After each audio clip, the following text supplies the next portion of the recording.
Welcome viewers to yet another fantastic episode on language development.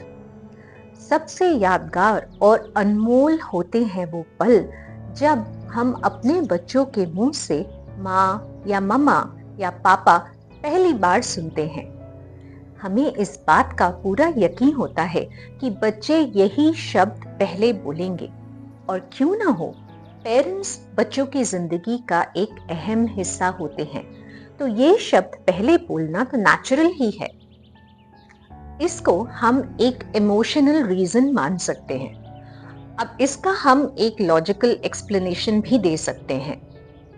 क्योंकि बच्चे ज्यादातर मम्मा, माँ, पापा या बाबा वर्ड्स सुनते हैं अपने नाम या बेबी वर्ड के बाद, तो जाहिर सी बात है कि उनका brain connections regarding these words strong होगा और वो यही वर्ड्स पहले सीख लेंगे। जो वर्ड्स हम फ्रीक्वेंटली सुनते हैं वो शब्द ब्रेन में जल्दी रजिस्टर होते हैं। We hope you agree with us on this. अब साइंस क्या बताता है ये भी जरा जान लेते हैं। नाउ लेट अस से दीज वर्ड्स: माँ, मम्मा, पापा, baby. Notice which part of your mouth do you use while saying these words.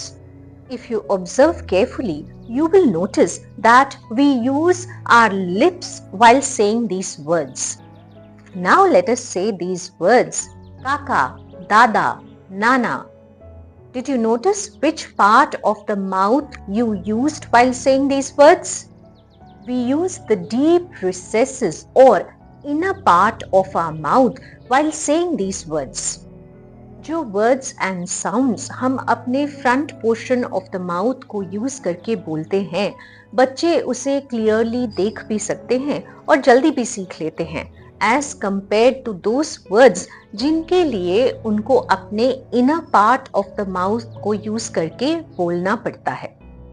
ऐसे वर्ड्स बोलने के लिए ना सिर्फ उनको हमारे मुंह की तरफ ध्यान से देखना पड़ता है, मगर उनको ये भी समझना पड़ता है कि अपने inner part of the mouth को यूज करके ये वर्ड्स कैसे बोलते हैं।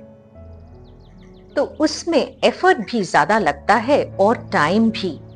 अब आप समझे बच्चे पहले मम्मा, माँ, पापा या बेबी बोलना क्यों सीख लेते हैं। कभी हमने सोचा है इसके बारे में? जो चीजें हम बड़ी आसानी से कर लेते हैं, दूसरों के लिए वो कितना मुश्किल और टाइम कंज्यूमिंग हो सकता है, हमें इसका अंदाजा भी नहीं होता है, और इसमें हमारे बच्चे भी इंक्लूडेड हैं। अगर कभी भी ख्याल आए कि हमारे बच्चे इतना टाइम क्यों ले रहे हैं बोलने के लिए, तो हमारे लैंग्वेज डेवलपमेंट वीडियोस को जरूर देख लेना। We'll meet you all soon with some more interesting facts on language development. Bye bye. Take very good care of yourself.